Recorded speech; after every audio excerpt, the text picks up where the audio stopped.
Hey guys, welcome back to my YouTube channel. Here I am Kanak and I hope that you all guys are doing well. So first of all, happy Mahashivratri to all my cuties and जो भी आपकी basis हैं सारी पूरी हों, आपको जो dream college चाहिए आपको वो मिल जाए and please ignore that background noise because किसी के घर पे रिनोवेशन चल रहा है तो थोड़ी बहुत आवाज़ आ सकती है और घर में भी आज सभी लोग हैं तो इसलिए थोड़ा सा डिस्टर्बेंस हो सकता है मतलब ओके ना. So yeah, let's start it. So in this video, I'll share my physics revision planner with you और कमेंट्स पे आए थे कि आप अपना फिजिक्स और केमिस्ट्री का भी प्लान बता दो. तो देखो केमिस्ट्री का तो मतलब अभी सिलेबस कंप्लीट नहीं हुआ है तो जब पी ब्लॉक वाला चैप्टर कंप्लीट हो जाएगा उसके बाद ही मैं शेयर कर पाऊँगी. तब तक मैं फिजिक्स का आप लोगों को बता देती हूँ एंड आप लोग मेरे टेलीग्राम चैनल पे मतलब फॉलो कर लो. मेरे को डिस्क्रिप्शन में लिंक है उसका, आप वहाँ से जाके मेरे को फॉलो कर लो तो वहाँ पे आपको ये जो भी मतलब फिजिक्स का प्लान है और जो मैंने बायोलॉजी का बताया था वो आपको वहाँ पे मिल जाएगा. और अब मैं स्टार्ट करूँगी कि अपने जो डेली टारगेट्स हैं वो भी मैं टेलीग्राम पे आपको अपडेट दूँ. ओके ना. सो या लेट्स स्टार्ट इट. तो सबसे पहले देखो मैंने यहाँ पे 48 डेज़ में पूरा कंप्लीट मतलब प्लान बनाया है ऐसा कंप्लीट करने का कि मैं अपना पूरा फिजिक्स एकदम अच्छे से रिवाइज़ कर पाऊँ. 11th का मैंने 26 डेज़ दिया है और जितना भी बचा है मैंने 12th को दिया है. 12th में वैसे ज़्यादातर मेरा पोर्शन कंप्लीट है, रिवाइज़ भी किया है मैंने काफ़ी टाइम तो 12th में इतना ज़्यादा दिक्कत नहीं है. बट 11th में 2 चैप्टर ऐसे जिसको मैंने टच तक नहीं किया है, एक रोटेशनल मोशन और ये काइनेटिक थ्योरी ऑफ गैसेस वाला. तो इनको ज़्यादा अच्छे से देखना पड़ेगा हमें. तो जैसे कि मैंने फर्स्ट डे पे रखा है बेसिक मैथ्स, फिर सेकंड पे वेक्टर एंड डे 3 पे मैंने यूनिट्स एंड डायमेंशंस वाला रखा है. यहाँ पे मैं भूल गई थी इसलिए मैंने यहाँ पे लिख दिया. ओके ना. और डे 4 पे है motion in straight line, day 5 पे है motion in a plane, day 6 पे है लॉज ऑफ मोशन. और फिर उसके बाद मैंने फर्स्ट सेकेंड थर्ड का रिवीजन नहीं रखा है क्योंकि ये ईजी चैप्टर थे इसलिए मैंने 4 5 एंड 6 का रिवीजन यहाँ पे रखा है.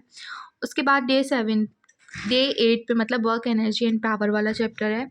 फिर ऐसे ही करके आपको सारे मतलब अकॉर्डिंग टू योर सिलेबस मतलब 11th का आप पहले कर लो या फिर 12th का कर लो या फिर हाई वेटेज के अकॉर्डिंग भी आप मतलब सेट कर सकते हो.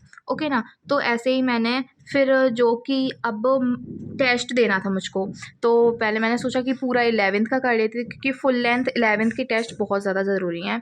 और 11th का मतलब मेरा फिजिक्स का पोर्शन थोड़ा सा मुझे लो लगता भी है इसलिए 11th को मतलब मुझे ज़्यादा टाइम देना था तो इसलिए मैंने इसका 26 डेज़ का पूरा बना के रखा है प्लान.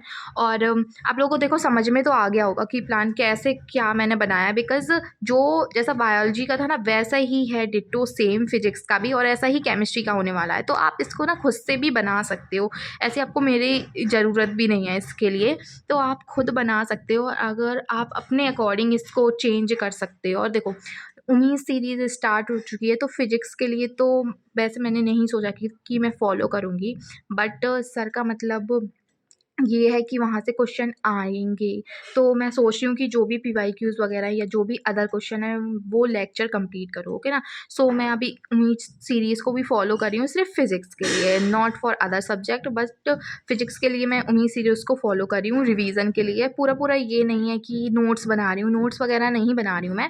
जो भी सर पीपीटी अपने टेलीग्राम चैनल पे पोस्ट करते हैं वो सारी सॉल्व करती हूँ और लेक्चर देख रही हूँ मैं 2x की स्पीड पे. तो आप लोग भी चाहो तो वो कर सकते हो. मैं इसलिए ज्वाइन कर रही हूँ मतलब उम्मीद वाला बैच क्योंकि मेरी फिजिक्स मतलब है वीक. जो 2 अदर सब्जेक्ट जैसे केमिस्ट्री और बायो से देखा जाए तो मेरा फिजिक्स मुझे वीक लगता है जिसकी वजह से मेरे मतलब मार्क्स हैं ना वो डिक्रीज़ हो जाते हैं. तो इसीलिए मैंने मतलब जॉइन किया है कि उम्मीद को जॉइन कर लेंगे तो उससे रिवीजन भी होता रहेगा टाइम टू टाइम.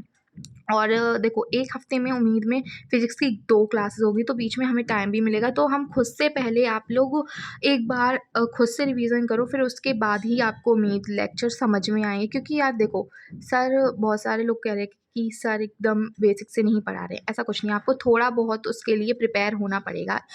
बिल्कुल ज़ीरो से तो अब ये टाइम आ गया कि कोई नहीं पढ़ा सकता और आप लोगों को समझ में भी नहीं आएगा.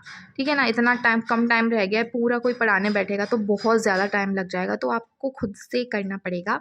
और जैसे कि मतलब मैंने अपना पूरा प्लान समझा दिया, एक बार मैं और बता देती हूँ. जैसे कि देखो फिर मैंने डे 8 पे रखा है वर्क एनर्जी एंड पावर, फिर COM रखा है सेंटर ऑफ मास, फिर रोटेशनल मोशन को मैंने यहाँ पे 2 दिन दिए हैं बिकॉज मेरा ये चैप्टर मतलब मुझे करना है ज़्यादा अच्छे से, इससे क्वेश्चन भी आते हैं बहुत.